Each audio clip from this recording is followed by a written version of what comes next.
पाठक, आज हम बात करेंगे हिंदुस्तान के बारे में। हिंदुस्तान शब्द हमें कहाँ मिला पहली बार देखने को, सुनने को और समझने को। डीप हिस्ट्री 10 में आप सभी का वेलकम है और आप इस चैनल को सब्सक्राइब करें, शेयर करें, सभी तक पहुंचाएं।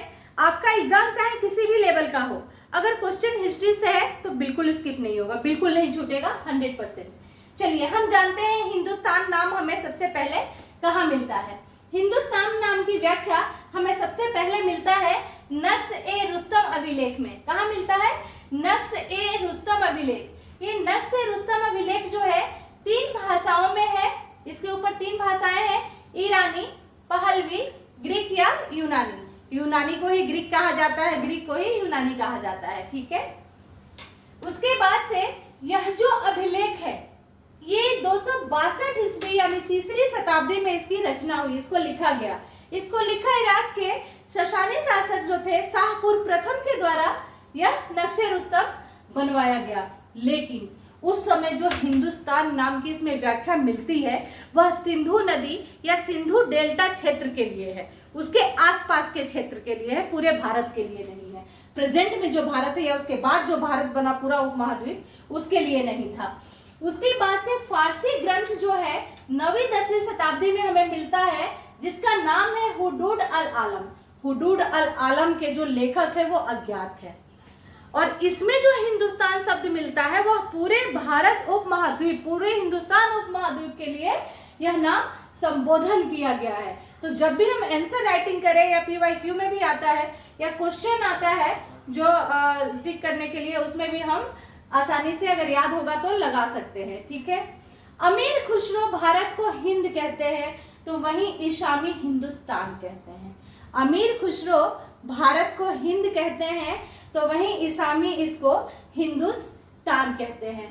अमीर खुसरो के द्वारा यह माना जाता है कि भारत जो है वह पृथ्वी का स्वर्ग है। भारत पृथ्वी का स्वर्ग है और हिंद ने गिनती, पंचतंत्र और शतरंज पूरे वर्ल्ड को दिया है, पूरे विश्व को दिया है। ये चीजें भारत से होकर ही पूरे विश्व में फैली हैं। तो इस तरीके से इन्होंने अपनी व्याख्या दी है। ईसामी हिंद को हिंदुस्तान बोलते हैं, भारत को ईसामी के द्वारा हिंदुस्तान कहा गया है। और वह कहते हैं मुल्के हिंदुस्तान के भी क्या कहने, मुल्के हिंदुस्तान के खुशहाली के भी क्या कहने, खुद फिरदौस भी इस बगिया से रश्क करे है। फिरदौस स्वर्ग को कहा गया है और रश्क जो है वह ईर्ष्या को कहा गया है। तो ऐसा ईसामी बोलते हैं, वो ईर्ष्या करते हैं भारत से कि खुद फिरदौस भी इस बगिया से रश्क करे है।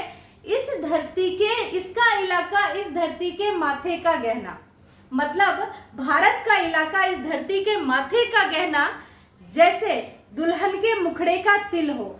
यह जो व्याख्या है, यह जो पंक्ति है वह ईसामी के द्वारा किया गया है। और जब आप PYQ चेक करेंगे नेट का, GRF का, हिस्ट्री का, तो उसमें ये कई बार रिपीट हुआ है। तो इस तरीके से ये चीजें, हिंदुस्तान का वर्णन हमें सर्वप्रथम कहाँ मिलता है उसकी चर्चा की। मेरे को बहुत अच्छा लगा, ये बहुत डीपली और बहुत ही छोटा पॉइंट, बहुत सुंदर लगा। मुझे लगा कि नहीं, इसकी जानकारी होनी चाहिए सभी को। तो आप लोगों को वीडियो कैसा लगा आप इसके लिए कमेंट कर सकते हैं और कमेंट करके मुझे बता सकते हैं। Thank you so much. जय हिंद, जय भारत।